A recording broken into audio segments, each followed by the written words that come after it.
अब कुछ हम बात करने जा रहे हैं मुल्की सरहदों में अपोजिशन और हुकूमत के माबैन जारी सियासी महाज आराई की, जिसमें किसी 28वीं तरमीम की आमद के पुरस्कार इम्कानात ने शिद्दत पैदा कर दी है।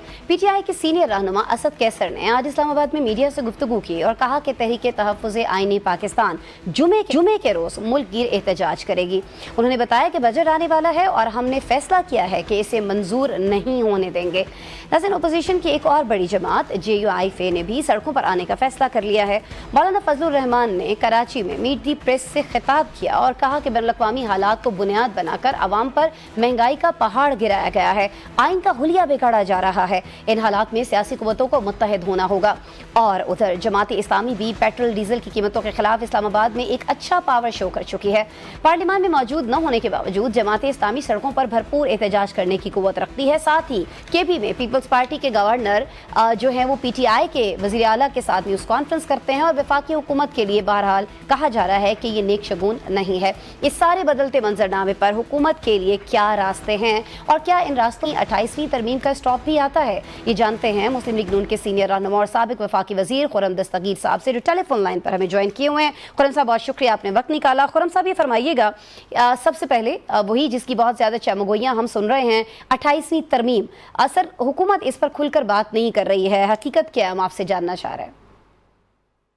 जी, हकीकत ये है और जो बुनियादी आईनी तरीका है कि जब तक कोई मुसवदा काबीना के सामने बाकायदा तौर पे पेश नहीं हो जाता, उस वक्त तक तो तमाम क़ियास आराइयां हैं।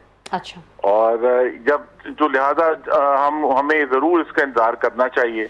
बहुत सारी बातें हैं और जाहिर है उस मुसवदे के काबीना में आने से पहले इत्तेहादियों से मुशावरत होगी, दूसरे जो हमारे एलाइज हैं उनसे मुशावरत होगी।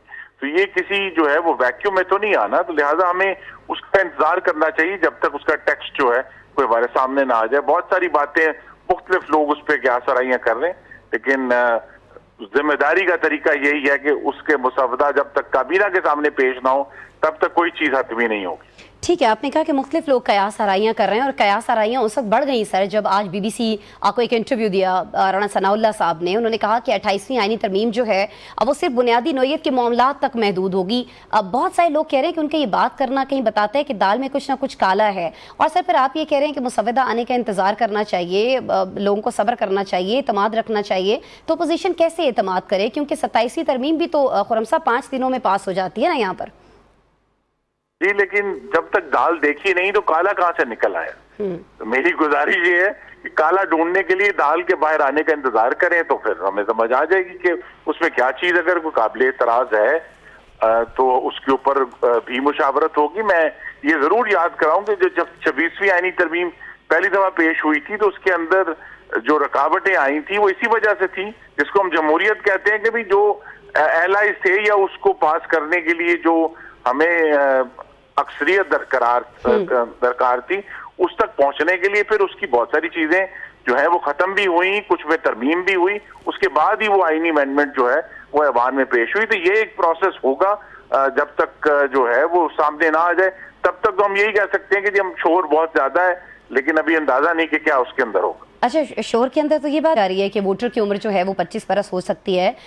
राना सनाउल्लाह साहब का फिर से मैं जिक्र करूंगी, क्योंकि उन्होंने ये बयान दिया है कि जब 25 बरस का बंदा इलेक्शन नहीं लड़ सकता तो वो वोट कैसे कास्ट कर सकता है। जी, तो ये एक वजनी दलील है। अच्छा। दूसरी तरफ भी वजनी दलीलें हैं कि जी जो है वो कायम रखना चाहिए, और जो 18 साल की जो मुद्दत है इस पे जो है वो राय मुख्तलिफ हो सकती है, और अगर डिबेट होगी तो वो सेहतमंद डिबेट होगी। ठीक हो गया। और आप कह रहे हैं कि जो भी हो रहा होगा वो डिबेट के बाद हो रहा होगा और सबके साथ ये सारी चीज़ें शेयर करने के बाद, एतमाद में लेने के बाद हो रहा होगा। अच्छा, राणा साहब की चूंकि बात हो रही है, ये इंटरव्यू बहुत ज़्यादा गर्दिश कर रहा है, बहुत ज़्यादा इसके ऊपर बहस हो रही है। आप जाहिर है कि हुकूमत में बहुत क्लोज जाने जाते हैं बहुत सारी शख्सियात से। मैं बस ये जानना चाह रही हूँ कि राना सनाउल्लाह साहब ने ये जो फरमाया कि आईनी ओहदे और निज़ाम हुकूमत जो है इसको लेकर बाज़ हल्के जो हैं वो सदारती निज़ाम के हक़ में मौक़िफ़ रखते हैं, ये बात उन्होंने आज बड़े बशगाफ अल्फाज में कही है और जाहिर है कि बहुत अहम और मायनी खेज बात है। खुर्रम साहब, तो क्या पार्लिमानी निज़ाम में ये कोशिश की जा रही है कि पार्लिमानी निज़ाम जो है उसकी बिसात लपेटी जा रही है, लोग ये समझ रहे हैं कि कोशिश होगी? जी नहीं, ये एक वाहिद चीज है जिसपे मैं आपको कहता ना कि पहला खौफे तरदीद क्लियरली कह सकता हूं कि ये बिल्कुल दुरुस्त नहीं है। ऐसी कोई जो गुफ्तगू और डिबेट नहीं हो रही। और सब मैंने कहा कि ये अगर इस संजीदा नौयत के बुनियादी मामलात हैं, उस तक पहुंचने के लिए बहुत मुशावरत चाहिए होगी। ठीक है, मुशावरत चाहिए होगी और आप ये फरमा रहे हैं मुशावरत होगी भी। अच्छा सर, एक और जगह बड़ी मुशावरत बल्कि हमें बड़ी सुलह आपस में दिखाई दे रही है। केपी की मैं बात कर रही हूँ सर, जहाँ गवर्नर और वज़ीर आला जो हैं वहाँ के वो मुश्तरका प्रेस कॉन्फ्रेंस करते हैं और केपी के हुकूक मांग लेते हैं। तो क्या ये जो पीटीआई और पीपल्स पार्टी के दरमियान साथ चलने का आगाज़ है, अब ये हुकूमत को परेशान कर रहा है कहीं?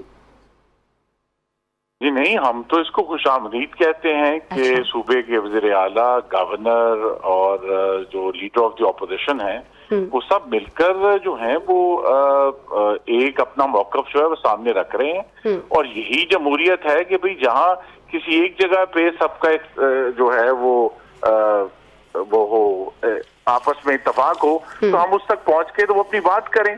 देखिए, ये जो हर वक्त की मुखासमत है, इससे पाकिस्तान को नुकसान पहुंचता है। तो अगर असूली मामलात पर ऐसे लोग जो आमतौर पे इकट्ठे नहीं बैठते वो बैठ जाते हैं, तो ये उस सूबे के हक में भी है और मफाद में भी है कि जो है उस सूबे की आवाज़ जो है वो उठाई जाए। ठीक हो गया। अच्छा, आवाज़ सूबे की उठाई जानी चाहिए या मुल्क में जो मसाइल है उसकी उठाई जानी चाहिए? अपने कहा कि अच्छी बात है कि इशूज़ पर लोग जो हैं वो अगर मिलकर बैठ रहे हैं, मुल्क के लिए ज़ाहिर है कि सारा मामला अच्छा है। लेकिन यहाँ तो लोग मिलकर जो इस वक्त इशूज़ हैं उनके ऊपर अपोजिशन को मज़ीद स्ट्रॉन्ग करने की बात कर रहे हैं, क्योंकि जो इशूज़ हैं जैसे सरमायाकारी में कमी है, इसका एतराफ़ जो है हमारे वज़ीर आज़म खुद कर चुके हैं। महंगाई आप हम सभी जानते हैं कि डबल डिजिट पर पहुँच चुकी है, पेट्रोल की आधी कीमत तकरीबन टैक्सेस में है। तो अपोजिशन अगर कोई तहरीक चलाती है, जैसे फजलुर रहमान साहब बात कर रहे हैं, जमात इस्लामी बात कर रही है, तहरीक इंसाफ बात कर रही है, तहरीक तहफ़्फ़ुज़ आईन पाकिस्तान बात कर रही है, तो फिर सर आपके पास ऐसा क्या जवाज़ है? कोई ऐसी दो वजूहात अगर आप मुझे मेरे प्रोग्राम में बता सकें जो आप आवाम के सामने रखें कि भाई आपको उनका साथ नहीं देना है, आपको अपनी हुकूमत का साथ देना है, पाकिस्तान का साथ देना है। देखिए, पहले तो अगर तो एहतजाज पुरअमन होता है जी, तो हम उस एहतजाज को खुशामदीद कहेंगे, फैसिलिटेट करेंगे। अच्छा। लेकिन अगर ऐसे एहतजाज जो आवाम के लिए तकलीफ पैदा करें, सड़कें बंद करें, जिसके जरिए फिर जो अस्पताल जाने वाले मरीज और स्कूल जाने वाले बच्चे और वो अपने रोजगार पर जाने वाले हमारे शहरी जो है वो नहीं जा सकें, तो फिर हुकूमत के लिए ये जरूर एक चैलेंज होगा कि हम अपनी आवाम की जो जिंदगियां हैं उनको कायम रखने के लिए एक्शन लें। तो अगर एहतजाज पुरअमन होता है, एक ऐसी जगह पर होता है जहां वो मामला दुरुस्त तरीके से हो सके, तो उसमें कोई हर्ज नहीं है। और आई थिंक इसका बहुत अच्छा जवाब जो है हुकूमती इक़दामात का, वो इंशाल्लाह बजट की तकरीर में देखेंगे। अच्छा, मैं चाहूंगी कि आप जाते जाते वो जगह जरूर बता दीजिएगा कि जब आप लोग अपोजिशन में थे जहां आप एहतजाज किया करते थे, ताकि अगर उनमें से कोई सुन रहा है आपको तो वो जगह वो चूज कर लें, क्योंकि आप कहें ना लोगों को सड़कों पे आने से परेशानी होती है। खुरम साहब, नहीं, मैं सिर्फ ये कहता हूँ कि लोगों को सड़कें बंद करने से परेशानी होती है, और अगर हमें उसी दलदल में दबे रहना है कि जी ट्रैफिक रोक कर ही एहतजाज हो सकता है, तो मेरी अपने सब सियासी जमातों से और कॉलीग से इस्तदा है कि सियासत को का इर्तिका होना चाहिए, हमें इवॉल्व करना चाहिए और एहतजाज के ऐसे तरीके ढूंढने चाहिए जिसमें पाकिस्तान के अवाम की जिंदगियां परेशान ना हो। और अगर परेशान होती हैं, कोई ऐसा करते हैं, तो फिर लाहे अमल है आप लोगों के पास? कुछ सोचा आपने? लाहे अमल होगा, जो हम कोशिश करेंगे कि जो है वो जहां भी कुछ लोग डिस्टर्ब करने की कोशिश करते हैं या जबरदस्ती सड़कें रोकने की कोशिश करते हैं, तो फिर रियासत हरकत में आएगी। बहुत शुक्रिया खुर्रम दस्तगीर साहब। आप फरमा रहे हैं कि अगर अपोजिशन एहतजाज करती है और इस एहतजाज के दौरान पाकिस्तान की कोई भी रोड ब्लॉक की जाती है, आवाम के लिए कोई परेशानी खड़ी की जाती है, तो फिर रियासत जो है वो हरकत में आ रही होगी। अब लेट्स सी कि पाकिस्तान में नाज़रीन अपोजिशन कैसा एहतजाज करती है। ये एहतजाज जो है ये पुरअमन होता है या तशद्दुद की तरफ जाता है, और फिर उसके रिएक्शन में हुकूमत क्या इक़दामात लेती है।